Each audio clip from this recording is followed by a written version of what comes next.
Johnny G. Plate bukan menteri pertama di pemerintahan Jokowi yang tersangkut kasus korupsi.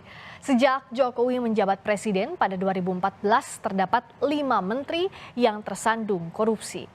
Di periode pemerintahan pertama Presiden Joko Widodo, Menteri Sosial Idrus Marham tersandung kasus suap proyek PLTU Riau I. Politisi Partai Golkar itu dinyatakan menerima suap 2,25 miliar rupiah dari pengusaha Yohanes Koco.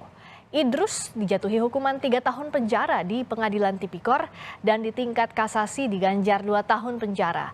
Berikutnya Menpora, Imam Nahrawi yang terjerat kasus suap penyaluran pembiayaan dengan skema bantuan pemerintah melalui Kemenpora pada KONI tahun anggaran 2018.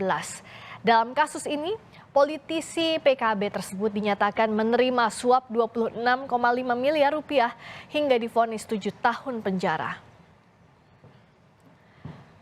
Di periode pemerintahan kedua Presiden Joko Widodo, Menteri Sosial Juliari Batubara terjerat kasus suap bantuan sosial pandemi COVID-19.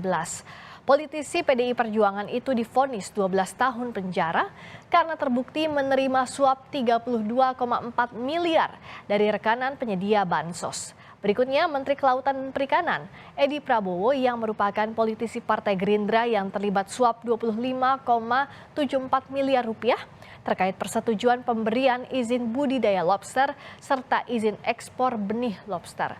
Pengadilan Tipikor memvonis Edi 5 tahun penjara. Terbaru Kejaksaan Agung menetapkan Menkominfo Johnny G. Plate yang juga Sekjen Partai Nasdem sebagai tersangka kasus korupsi penyediaan menara BTS 4G Bakti Kominfo. Kejagung menyebut kerugian negara dalam kasus korupsi ini mencapai 8 triliun rupiah. Johnny G. Plate menjadi menteri kelima Jokowi yang tersandung korupsi.